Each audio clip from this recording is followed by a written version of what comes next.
Parece mesmo que esse dia nunca vai chegar.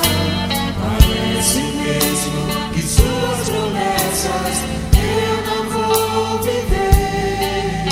Possuir a terra onde a honra, leite e mel, com meus filhos ao redor, ver suas bênçãos sobre ser. Mas só parece, amado, porque hoje há de se cumprir na nossa vida. Aleluia! Parece mesmo que esse dia nunca vai chegar. Parece mesmo que suas promessas eu não vou viver.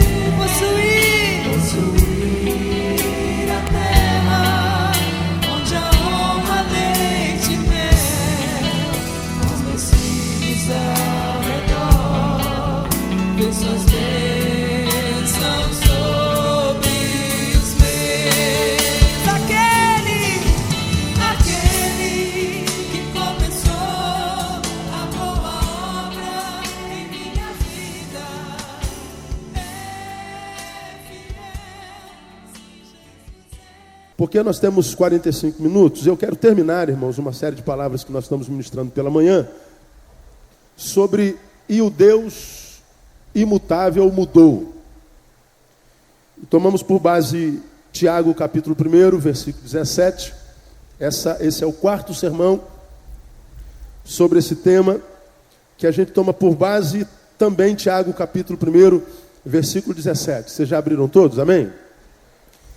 Toda boa dádiva e todo dom perfeito vem do alto, descendo do Pai das luzes, em quem não há mudança nem sombra de variação.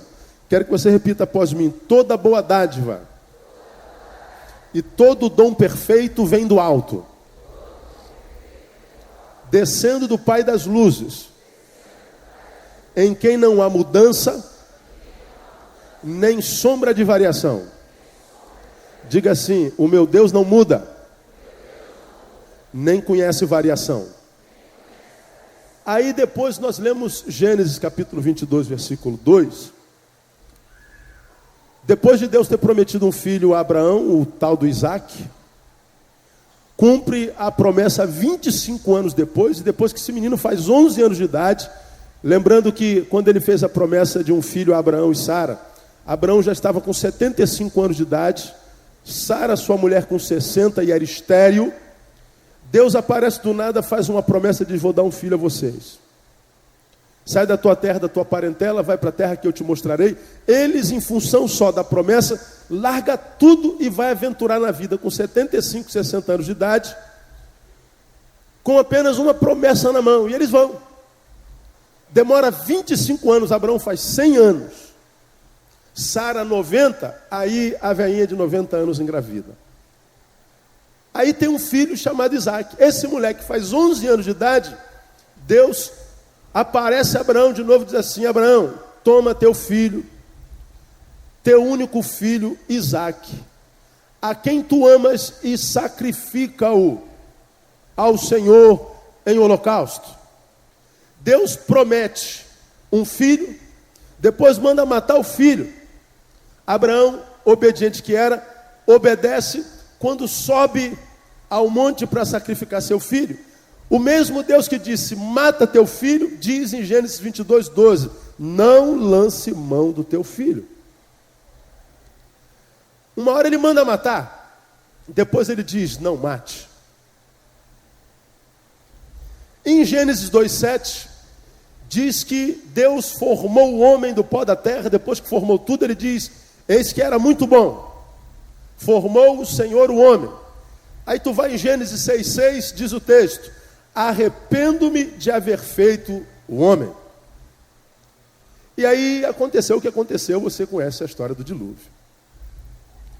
Você vai a 1 Samuel capítulo 8, versículo 22, você vê o povo que era guiado por juízes pedindo um rei, como todos os povos da terra: queremos um rei, queremos um rei, queremos um rei. Aí Deus diz lá em 8:22 de 1 Samuel: constitui-lhes um rei E aí constituíram o primeiro rei de Israel. Como é o nome dele? Saul. Saul foi reinar sobre Israel porque Deus disse: constitui-lhes um rei.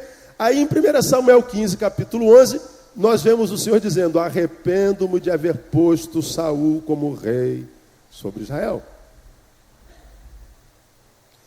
Ele cria o homem e depois se arrepende de ter criado o homem. Ele constitui um rei e se arrepende de ter constituído um rei. Ele manda matar o menino depois, não mata mais o menino. E nós lemos em Tiago, capítulo 1, versículo 17, toda boa dádiva, todo dom perfeito, vem do alto, descendo do Pai das luzes, em quem não há o quê? Mudança, nem sombra de variação. E o imutável mudou. Aí nós começamos a conversar sobre essa mudança. O que se aprende disso? Porque eu falei que ia falar sobre essa aparente mudança no último tópico, que é hoje. Mas o que nós aprendemos nesses domingos todos? Primeiro, se o imutável mudou, não existem determinismos na vida de um servo de Deus. Falamos sobre isso. Nem para o mal, nem para o bem. Pois se é Ele quem domina sobre nossas vidas, se é Ele quem coordena nossos dias, e o vemos aparentemente mudando, se o vemos mudando o rumo de histórias, nós não podemos nos entregar a um determinismo fatídico, imposto sobre nós, imposto sobre você, por quem quer que seja, como essas famigeradas frases que dizem que pau que nasce torto, o que acontece? Morre torto. Isso é um fatidismo terrível. Fatidismo. Dá para entender, não é? Não existe determinismo. Ninguém é o que é para sempre, porque alguém disse que tem que ser para sempre, ou porque a história diz que sempre foi assim. Ora, se o imutável mudou, meu irmão, encha-se de esperança. Aquilo que de repente é maldição nas tuas gerações familiares a vida inteira, em você pode mudar para a glória de Deus Pai. Todavia tenha cuidado, pode estar sendo bom até hoje, e isso que é bom na tua vida também pode se transformar em algo que vai de mal a pior. Não existem determinismos. Falamos sobre isso no sermão inteiro. Segundo, se o imutável mudou, zele mais pelas tuas posturas diante da vida, pois elas podem fazer o imutável mudar. Zele mais pelas tuas posturas diante da vida, porque as tuas posturas podem fazer o imutável mudar. Ora, Deus criou o homem e disse que era bom. Depois ele se arrependeu de ter criado o homem. Por quê? Porque o homem que ele criou mudou postura diante dele. E a mudança de postura do homem fez Deus aparentemente mudar. Ora, Deus colocou um rei, Saul, porque esperava que Saul fosse assim, assim, assim. Saul mudou depois que foi posto no poder, e por causa da mudança de postura de Saul, Deus mudou a postura diante de Saul também, e o tirou do reinado. Isso foi transformado do bom para o mal. O que era bom piorou. Todavia, no caso de Abraão, ele mandou matar por causa da postura de Abraão. Deus mudou também, aparentemente, de opinião. Não mata mais. Então, o mal pode se tornar bem e o bem pode se tornar mal. E o que fez o imutável aparentemente mudar? A postura de cada um diante das circunstâncias da vida. E eu falei naquele domingo, zele pelas tuas posturas. Porque muitas vezes nós pedimos a Deus que mude algumas coisas na nossa vida, e Deus fala conosco que a gente não entende. Quem tem que mudar isso na tua vida não sou eu, é você com a tua postura diante disso. Quem tem que mudar essas circunstâncias não sou eu. Esse é um tipo de oração que você nem precisa fazer para mim, porque quem tem que fazer isso é você. E eu falei sobre posturas diante da vida. E eu falei naquele sermão, ouso dizer, que nossas posturas falam tão alto quanto um clamor que elevamos a Deus em oração. Uma postura diante da vida. Às vezes fala mais alto do que uma oração que você faz dentro do quarto. Porque Paulo diz que nós somos uma carta.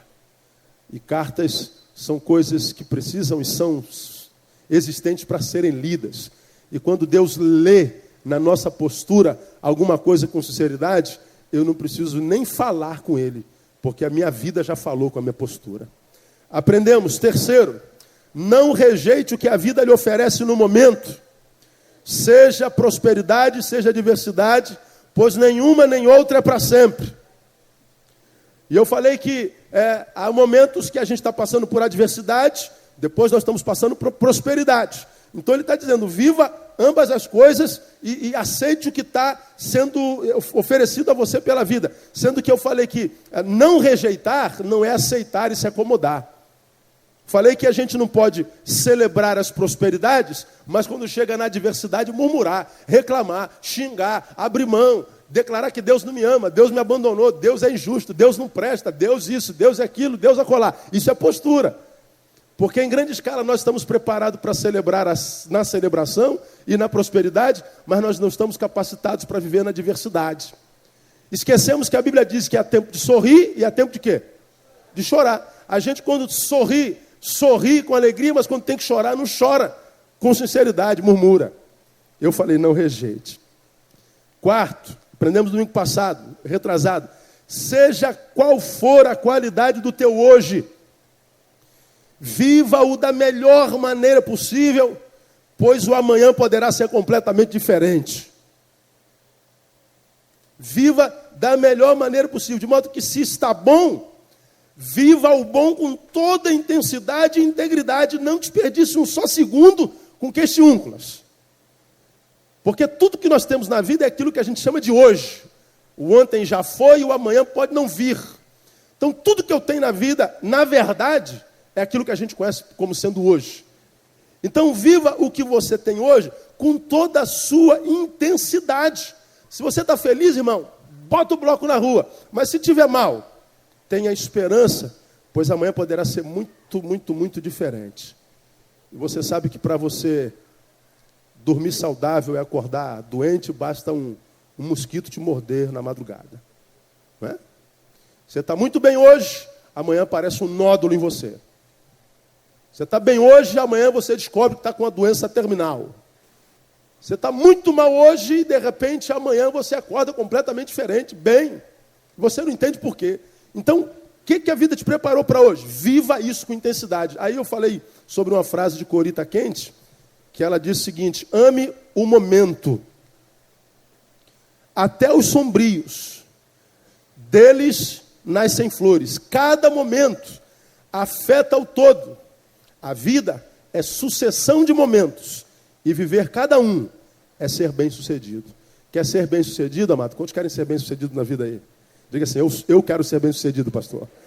Viva cada momento. Cada momento. Termino essa palavra. Quinto, mudar o que nos era imposto não é mudar o que Deus é. Que eu falei que ia deixar por último. Meu Deus, pastor, a Bíblia não diz que aquele que é a fonte de toda boa dádiva não muda? E nem tem sombra de variação? Como é que nós o vemos aparentemente mudando? Aí eu digo para você, mudar o que nos era imposto não é mudar o que Deus é. E o que nos era imposto segundo os textos que nós lemos? Ora, Deus criou o homem para viver em comunhão com ele, o colocou no jardim e disse, ó, tudo isso é vosso, só não toca naquela árvorezinha ali. E o plano de Deus era que vivêssemos em comunhão a vida inteira. Isso que nos era imposto, por causa da postura de Adão e Eva, foi mudado, ao ponto deles serem expulsos do jardim. Vocês conhecem essa historinha. Deus criou o homem e depois, segundo o relato bíblico, se arrependeu de ter feito o homem. Ele tinha um planejamento para nós, e aquilo que era planejamento imposto sobre nós foi mudado. Mudou o que era imposto para nós. E eu tenho dito aqui aos irmãos, mudar o que nos era imposto não é mudar o que Deus é. Ora, Deus colocou Saul, permitiu que Saul chegasse ao reinado, e depois disse, olha, arrependo-me de haver posto Saul como rei. Ele permite que Saul chegue, e depois ele permite que Saul saia. O que havia sido imposto como possibilidade de ser um rei bem-sucedido, feneceu. Ora, o que era imposto, mudou. E por se mudar o que nos era imposto, não é mudar aquilo que Deus é. Deus disse, mata o menino. Depois ele disse, não, mate mais. Ora, a imposição de morte foi rejeitada. E a vida permaneceu. Ora, mudar o que foi imposto não é mudar o que Deus é. E quando eu ministro aos irmãos, quando Deus muda sua atitude para comigo, quando Deus muda de pensamento para conosco, a mudança de atitude e a mudança de ação de Deus para conosco não é sinônimo de declarar Deus mudou. Não é a mesma coisa. Porque eu tenho certeza, deixe-me fazer essa pesquisa aqui, quantos dos irmãos já leram esses textos de Deus se arrependendo e questionaram esse arrependimento de Deus? Quantos já leram essa parte da Bíblia aí? Grande parte dos irmãos. Pô, Deus se arrependendo. Como é que pode? Arrependo-me de haver posto Saul. Arrependo-me de ter formado o homem. Aí, abra a tua Bíblia em Números 23, 19. Números 23, 19.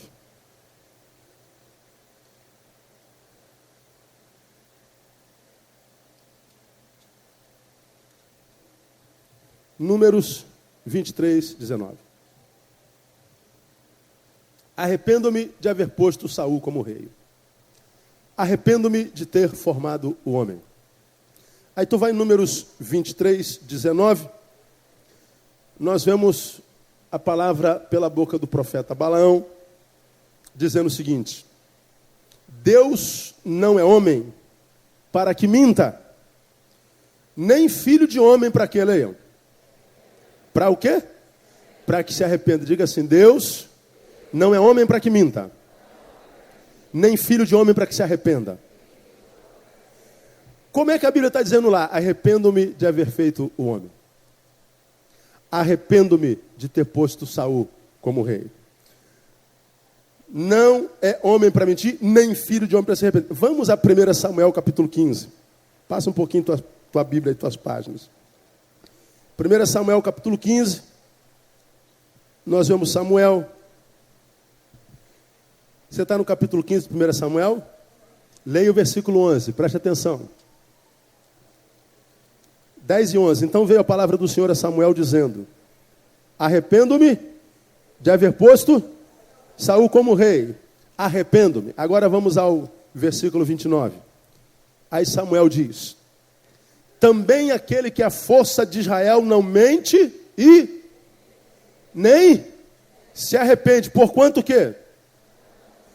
Não é homem para que se arrependa. No versículos 10 e 11 diz assim, ó: disse o Senhor a Samuel: arrependo-me de haver posto Saul como rei. Samuel lá no 29 diz assim: porquanto aquele que é a força de Israel não é homem para que minta, nem filho de homem para que se arrependa.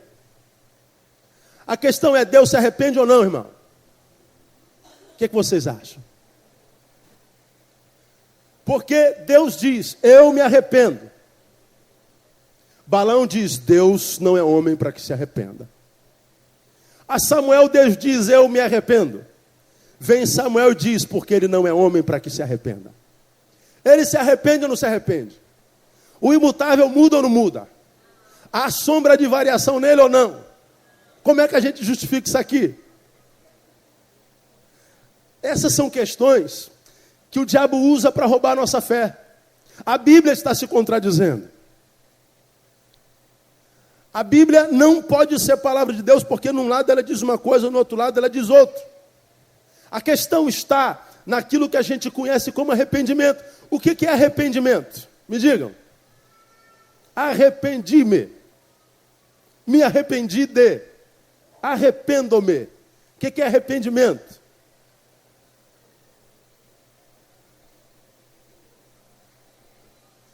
Digam. Hein? Voltar atrás, não. Não necessariamente. Ele pode me conduzir a retornar. Mudança de atitude também pode ser. Gostaria de não ter feito o que fez. O que mais? Raiva? Não. Decepcionar? Se decepcionar é uma autodecepção por ter feito. O que mais? Mudar de ideia. Então veja se arrependimento não é a consciência de se ter cometido um erro. Dá para discernir arrependimento assim? Consciência de que cometeu um erro. Aí, Madureira, você falou assim, ó, é voltar atrás. Não, eu posso me conscientizar de que cometi um erro e posso voltar atrás e pedir perdão. Mas eu posso ter consciência de que cometi um erro e ficar exatamente onde estou e não pedir perdão. Se eu volto, é um arrependimento que frutificou, mas se eu não volto, é um arrependimento que não se frutificou. Logo, é chamado de remorso. Pedro se arrependeu e Deus deu outra chance para ele. Judas se arrependeu, mas não pediu perdão, se suicidou. Então, não vamos falar do fruto do arrependimento, vamos falar da essência dele. Arrependimento é a consciência de se ter cometido um erro. Mas essa é o arrependimento na perspectiva do homem. Meu Deus, que besteira que eu fiz. Eu posso ter consciência de cometer uma besteira e com medo da besteira que fiz e das consequências que essa besteira vai gerar em mim, eu fujo. Ou eu posso ser macho suficiente, homem suficiente, desenvolver o caráter que eu tenho e dizer assim, eu vou voltar e vou consertar essa besteira que eu fiz. Os frutos do arrependimento podem ser diferentes, mas eu não quero falar dos frutos deles hoje. Eu quero falar da essência dele, que é a consciência de se ter cometido um erro. Isso é o arrependimento na perspectiva humana. Agora, vamos prosseguir um pouquinho mais no raciocínio. Deus erra. O que você acha? Deus pode ter errado? Um Deus como o Deus que você conhece e serve comete erros? Impossível. Porque o erro é uma fraqueza existencial. É uma possibilidade para quem foi acometido pelo pecado. Deus é o Deus que não conhece a possibilidade do erro, a possibilidade do fracasso, a possibilidade do equívoco. Então, quando a gente fala de arrependimento em Deus, nós não podemos estar falando sobre um Deus que é perfeito no seu ser, caindo em si e dizendo, caraca, fiz a maior besteira. Você imagina Deus assim, parado na glória, meu Deus, cara, fiz a maior besteira. Fiz a maior né? A maior mediocridade, né? E agora, o que eu vou fazer? E se não der para eu consertar esse negócio, como é que vai ser? Ó Deus fazendo besteira. Dá para imaginar Deus assim? Não dá. Então, o arrependimento em Deus não é a consciência de um erro cometido, mas é a consciência que diante de tais fatos, esse que eu relatei ao irmão, ele não pode se calar por causa da sua justiça.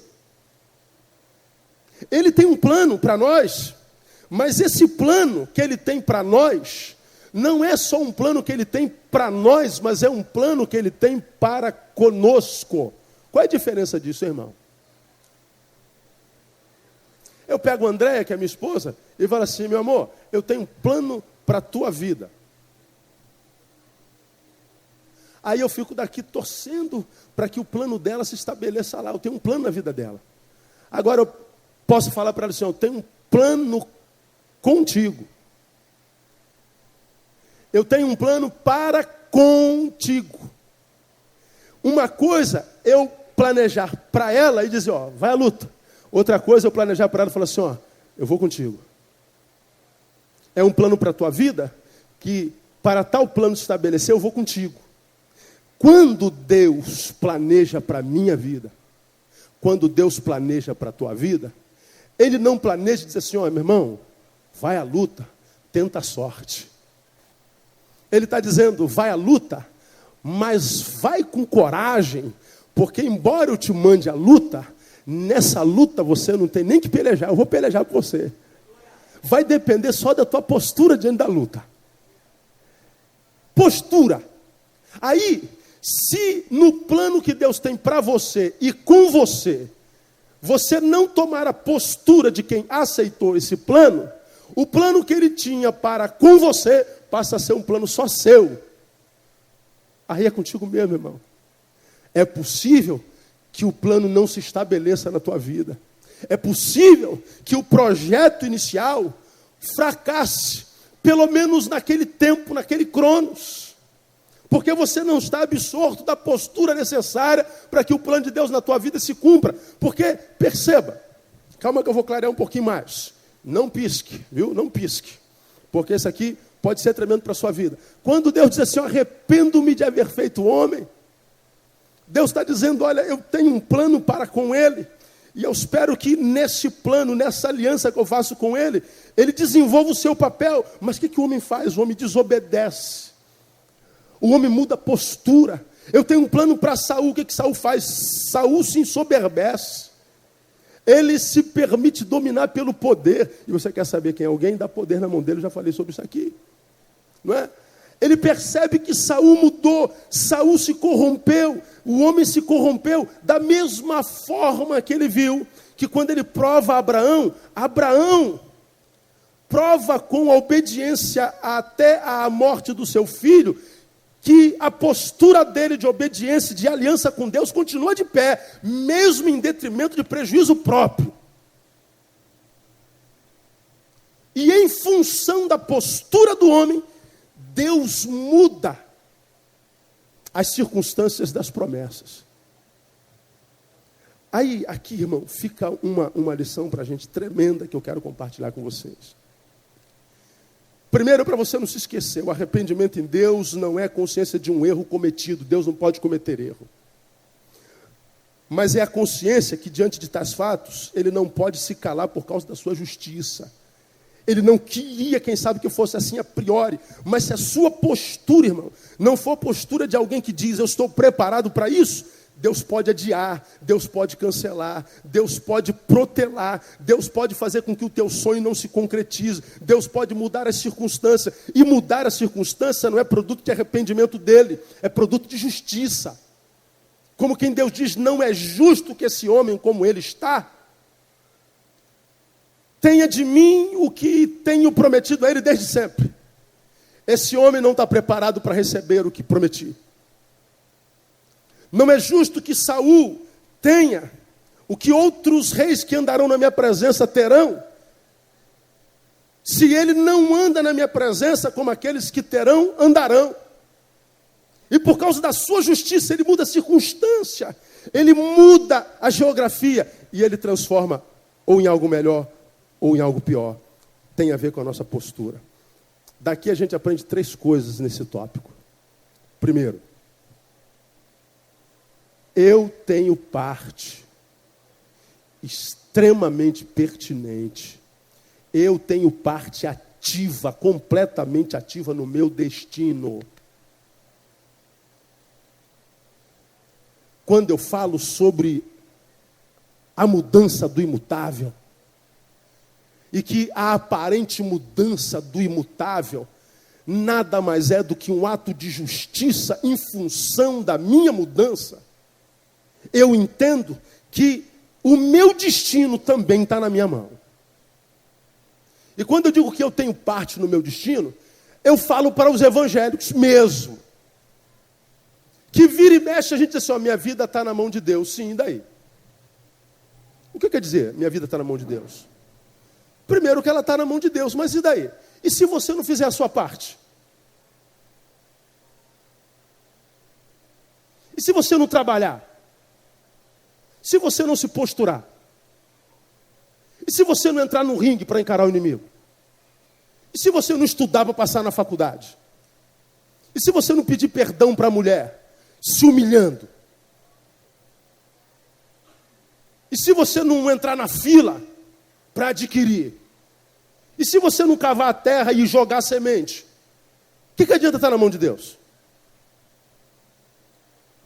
Porque o texto diz que Deus tinha promessa para os homens, feneceu.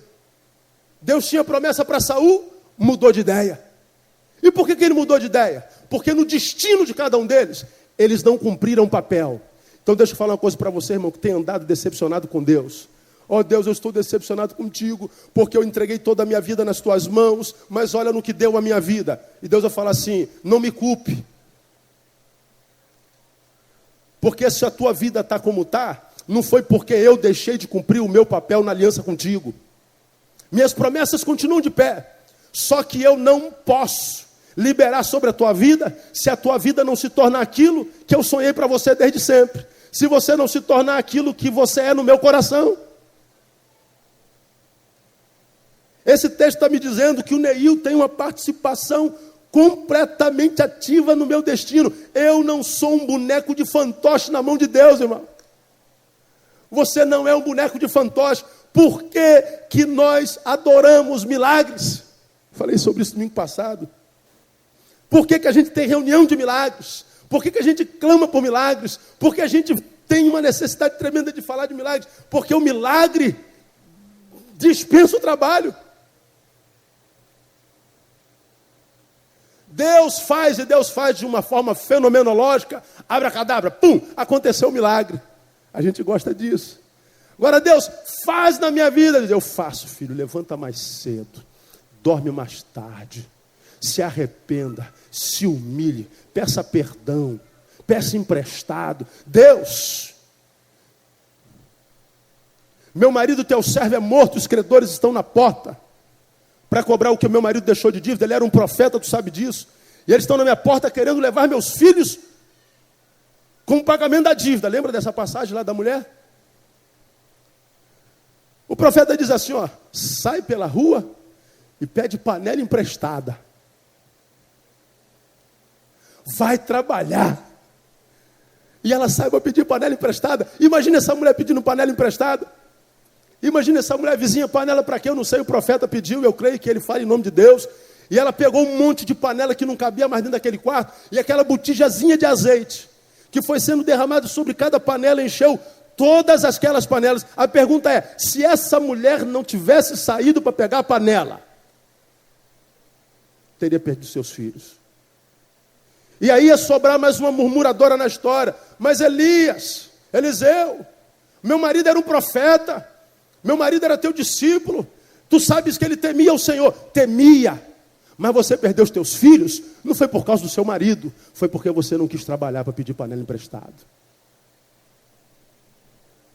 Essa palavra aqui incomoda os pessoais. Pessoais é boa, irmão. Essa é boa. Incomoda o pessoal que não gosta de trabalhar. Incomoda o pessoal da intercessão, do mover de Deus, do fogo, do reteté, que recusa emprego porque quer fazer a vontade do Senhor. Quer fazer a vontade do Senhor onde? Quer fazer a obra do Senhor onde? Deus está dizendo que quer fazer a minha vontade, irmão, vai trabalhar. Vai estudar. Aqui vai uma palavra para os adolescentes da igreja, uma palavra para os jovens da igreja. É muito bom servir ao Senhor na igreja, dançar para Ele, tocar para Ele, celebrar para Ele. Só que você não vai ser adolescente a vida inteira, nem você vai ser jovem a vida inteira. Daqui a pouquinho, tuas pulsões sexuais vão estar aí, subindo pelo teu corpo inteiro. Você vai estar desesperado, não é? Para querer dar vazões à tua carne, e você vai entender que você não pode fazer isso se não casar. Aí tu vai ficar doido para casar, aí não pode casar nunca. Por quê? Ah, Deus, eu não consigo arrumar um emprego. Ah, pastor, eu não sei o que acontece. Toda porta de emprego que me bate, se me fecha. Você, quando era jovem, estudou? Fez um curso profissionalizante? Deixou de namorar algumas sextas-feiras para estudar para o vestibular? Deixou de perder alguns sábados com a rapaziada, zoando, para fazer a prova na segunda-feira? Não, tu quer o que agora? Qual é a tua profissão? O que você sabe fazer? Você está plantando hoje para colher amanhã o quê? Se depender da tua postura, esquece Deus. Se depender da tua postura hoje, como vai ser o teu amanhã? Não, estou confiando no Senhor, não confie. Porque o Senhor também está confiando em você. E ele está dizendo, olha, você pode confiar em mim, você pode entregar a tua vida a mim, mas se você não tiver postura, se você não intervir no teu destino, se você não plantar, se você não trabalhar, meu irmão, mesmo na minha mão, você pode ser fracassado. Está dando para entender? Amém ou não amém? Mensagens como essa a gente não ouve amém toda hora, nem glória a Deus. Mas nem por isso ela deixa de ser verdade. Eu tenho parte no meu destino. Uma vez o pastor Henrique fez uma oração aqui que eu nunca mais esqueci na consagração da pastora Andréia, do pastor Cesarino. Aliás, foi numa vinda antes disso. Ele orou e disse assim, Deus, permita que não sejamos vítima da nossa história, mas agentes dela. Deu um impacto. Ou a gente é vítima da história, ou a gente é agente da história. E o que acontece é que a gente se encontra com um monte de vítimas da história, dizendo, Deus, tu me esqueceste. Deus, tu não me amas mais. Deus, porque as coisas não acontecem. Deus, porque eu não colho. Deus diz assim, porque você nunca plantou. Mas eu tenho dedicado minha vida toda a ti, mas eu quero que tu dedique a tua vida a ti também. Porque se você não se dedicar a ti, ninguém mais o fará. O Deus que aparentemente mudou coisa nenhuma.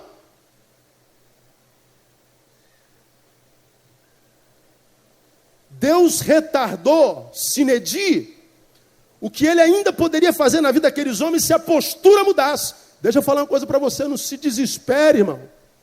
Se de repente você olha para frente e não vê perspectiva de futuro bom e abençoador, caso você não tenha plantado no passado. Porque se você começar a plantar naquilo que se chama hoje, você ainda vai poder ter um amanhã abençoadíssimo no nome de Jesus. Começa a plantar agora. Vocês viram uma reportagem na televisão algumas semanas atrás, de uma senhora de 90 e tantos anos, que fez prova para o vestibular, passou e começou a aula. Onde é que foi aquilo? Foi numa cidade dessa aí do Brasil, alguém se lembra? Não? Acho que 94 anos, alguém viu aí essa reportagem? 94 anos fazendo faculdade. Quantas vezes, para algumas coisas na minha vida, eu falei assim, eu já estou velho para isso, mano. Eu 40 anos de idade, vou fazer isso aí. Toma vergonha na cara, meu. Conversa fiada, irmão. E se Deus quiser que você viva 100 anos, meu amigo? E se Deus quiser que os melhores anos da tua vida estejam ainda naqueles dias que se chamarão amanhã? E eu quero profetizar na tua vida, os melhores dias da tua vida ainda estão por vir no nome de Jesus. Se por acaso os teus dias passados não foram bons, não desista dos futuros, irmão. Muda a postura. Você pode olhar para trás e dizer assim, se na primeira metade da vida foi assim, tem misericórdia. Já imagino como será o futuro. Ou você pode olhar para trás e falar assim, olha, metade da vida já não foi legal, mas não, a outra metade vai ser diferente no nome de Jesus. Eu não quero que isso se repita na minha vida não, vou mudar a postura. Você está entendendo, minha igreja, amém ou não amém? Depende de você, meu irmão. Depende de você. O fato de Deus ter mudado o destino imposto não significa dizer que ele mudou o que é. Quando a Bíblia usa Deus se arrependeu, a palavra hebraica lá é a palavra naham, que pode ser traduzida por contristar. Criei Adão e me entristeci com o que ele se tornou. Coloquei Saul por rei e me entristeci com as suas atitudes. Em função da sua tristeza, ele teve, por causa da justiça, que mudar a condição. Mas mudar a condição dos homens não muda o que Deus é. Eu posso, aqui desse lado, colocar uma camisa do Flamengo em mim. Amém ou não amém? Não amém, muito bem, irmão. Mas eu posso, do lado de cá, botar uma camisa do Vasco em mim. Amém ou não amém? Amém, amém. Glória a Deus, viu? Tem gente boa aí. Agora, se eu estou com camisa do Flamengo ou camisa do Vasco, não muda o que eu sou. Não muda o que eu sou. Eu posso dizer para minha filha, pai, eu posso ir no cinema? Não, você não vai no cinema, não. Onde é que é? Tal lugar? Não, não vai. Mas depois eu falo assim, não, filha, pode ir. Vai lá. Mudei o que eu sou? Não. Mudei a condição dela. Por quê? Porque de repente ela reagiu com sabedoria. Porque eu poderia ter dito não, e ela fez um escarcéu, desobedeceu, murmurou, blasfemou. Então vou manter a postura. Mas se ela diz, poxa, pai, quebra o galho aí, pô. E se eu não deixar? Não, pai, se o senhor não deixar, tudo bem, eu vou obedecer o senhor com o mesmo carinho. Entendeu? Vai, filha, vai com Deus. Quanto é o cinema, filha? Está dando para entender, minha igreja? Depende da sua postura. Por isso que eu estou te dizendo, seja qual for o presente que a vida te deu naquele tempo que se chama hoje, viva com toda intensidade. Não abra mão da vida. Eu falei no domingo passado, eu nunca me sinto tão pecador como quando eu deixo de viver alguma coisa que poderia ter vivido por causa de questiúnculas. Para mim o pecado estabelece muito mais com aquilo que eu poderia ter feito e não fiz, e que se fizesse poderia abençoar a muitos ou a mim mesmo, do que aquilo que eu cometi de errado no passado. E esse texto me ensina que eu tenho parte no meu destino. Segundo, a mudança de atitude de Deus, como já dito no bojo dessa primeira instância, a mudança de atitude de Deus foi em função de sua justiça, como eu disse. Deus muda a atitude porque o homem mudou o caráter.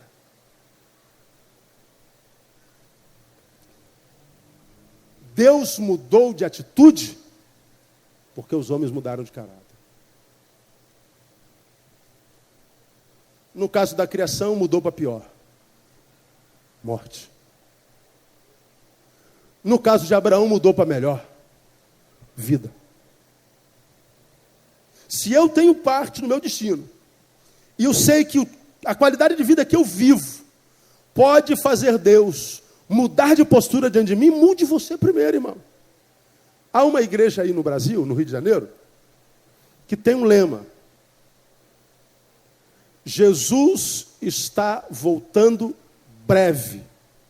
Volte você para ele antes. Olha que coisa interessante. Jesus volta breve. Volta você para ele antes. Tem a ver com aquela outra frase que está por aí dito, que você pode até viver sem Jesus, mas será terrível morrer sem ele. Está dizendo, muda de postura. Porque, amado, deixa eu falar uma coisa para você que você já sabe. Eis que sei os planos que tenho para vós. Planos de paz e não de mal, para vos dar uma esperança de dias melhores, irmãos. É o que diz lá em outra palavra. Ele está dizendo, eu tenho planos para vós. Diga, irmão, que está do seu lado, Deus tem um plano para a tua vida, irmão.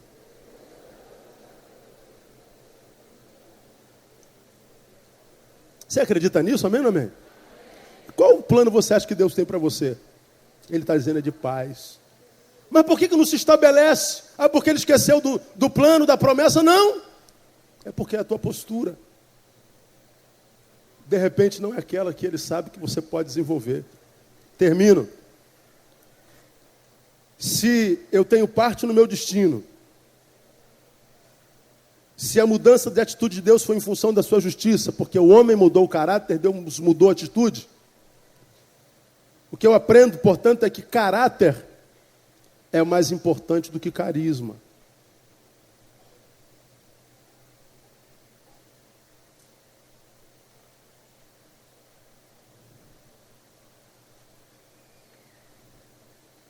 Nós somos uma igreja que está sempre em busca de carisma, poder, unção, fogo,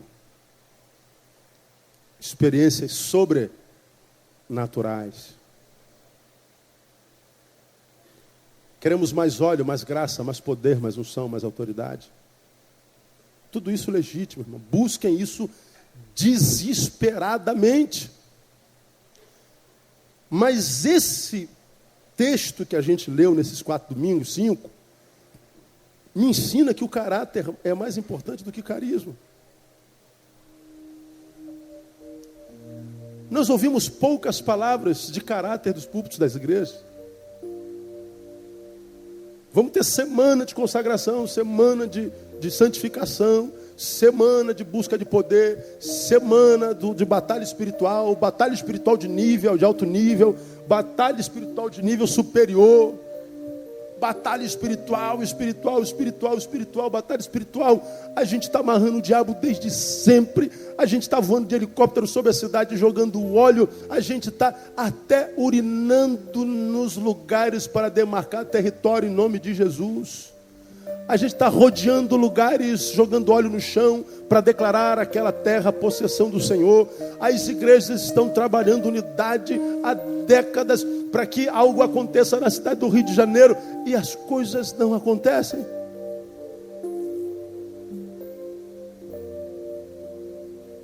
E a gente tem palavra profética atrás de palavra profética. Não há um congresso no qual você vai que tem uma palavra profética nova. São tantas palavras proféticas que nós não temos tempo de provar as palavras proféticas que foram feitas no passado para saber se elas se cumpriram. E porque a gente nem se preocupa em saber se elas se cumpriram, porque a gente sabe que a maioria delas não se cumprem. Quem tem coragem de falar isso? Quem tem coragem? Agora, o que adianta sair daqui cheio de poder se eu tenho um caráter deformado? O que adianta sair daqui cheio de poder se quando eu saio daqui as atitudes são iguaizinhas a quem nunca viu a palavra? O que adianta?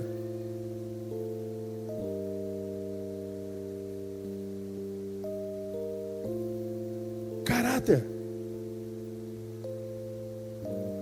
E eu tenho visto no cerceamento das bênçãos de Deus na vida de alguns, a oportunidade de ser formatado o caráter.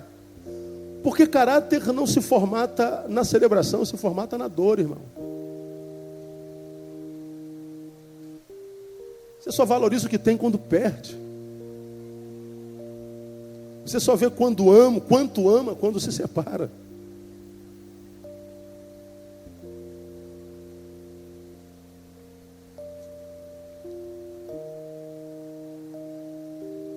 Perdemos um parente essa semana, e estivemos lá no velório. Depois de eu dar uma palavra, uma pessoa encostou perto de mim e falou assim: muito obrigado pela sua palavra. Eu falei: não tem de quê. Fomos seguindo o féretro até lá, o lugar do sepultamento. Essa pessoa cola do meu lado, diz assim: pastor, o que eu faço com essa culpa que eu estou sentindo? Eu falei: não sei de que culpa você está falando. Ele estava diante de um corpo que era de alguém que ele amava, mas amava muito. Mas amava um amor que não cabia dentro dele, mas com o qual ele estava brigado há muito tempo. E para o qual disse coisas horríveis a última vez que se encontrou. E esse alguém achou de morrer nesse tempo.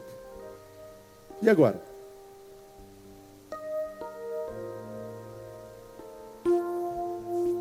É uma vida que vai ter que carregar essa culpa, porque pecou abrindo mão de amar por causa de uma questiúncula. Você está aí brigado com mãe, pai, amigo, irmão, marido, mulher. Esse que você ama, com o qual você está brigado, pode morrer daqui a 10 minutos, irmão. E alguns de vocês já experimentaram isso. E morrer daqui a 10 minutos é entender que é ter o amanhã confiscado, o futuro confiscado, porque tudo que a gente tem na vida é aquilo que a gente chama de hoje. De modo que a gente tem que aprender a viver bem dentro do possível, naquele dia que se chama hoje, porque foi o Senhor quem disse: no que depender de vós, tende paz com todos os homens. Todos os homens. Agora, a capacidade de dizer perdão, a capacidade de reconhecer pecado, capacidade de dizer desculpa, a capacidade de liberar perdão, tem a ver com caráter. Não tem a ver com carisma. Não tem a ver com essa fé que a gente vive dentro das quatro paredes. Não tem a ver com relacionamento com o sobrenatural, porque o que eu vejo é muita gente se surtando para o sobrenatural, porque o natural está invivível. Invivível. Tá louco. Dá para entender, né? Não dá para viver.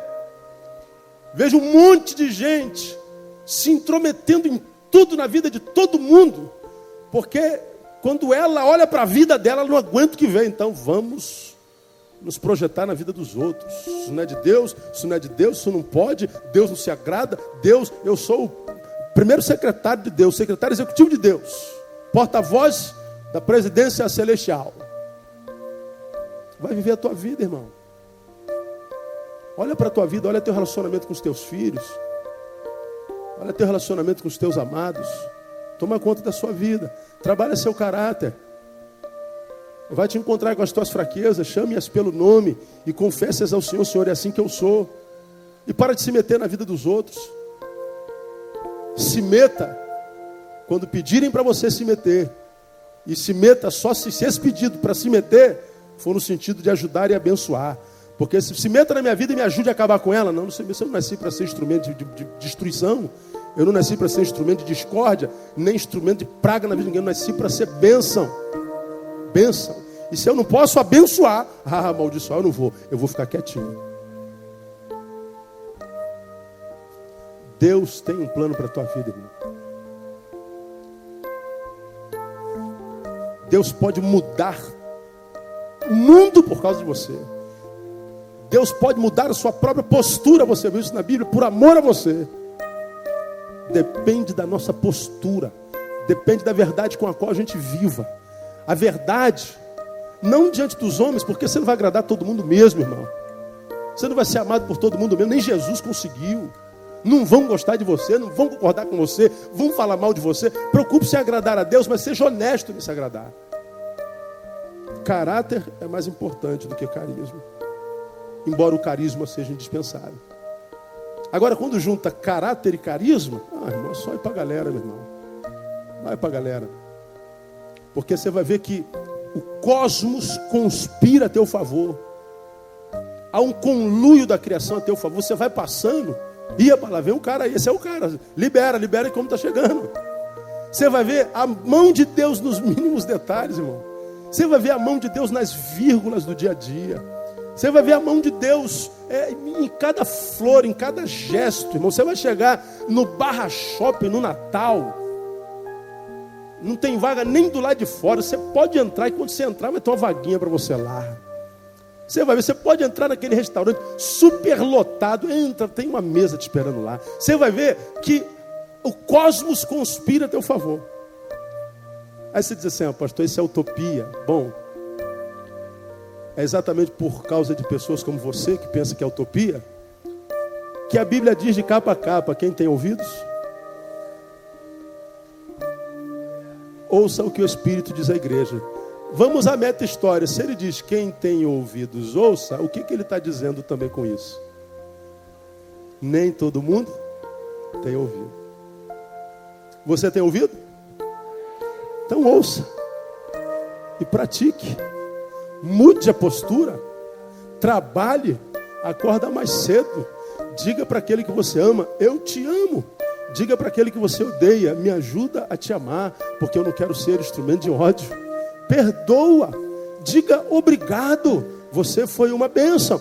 Dá um abraço nele. Diga: não estou feliz com a tua postura, mas eu quero te ajudar a mudar se preciso for, ou mudar para aprender a lidar contigo quando você desenvolve esse tipo de postura. Porque de repente não é o mundo que tem que mudar, é você. Trabalhe, irmão.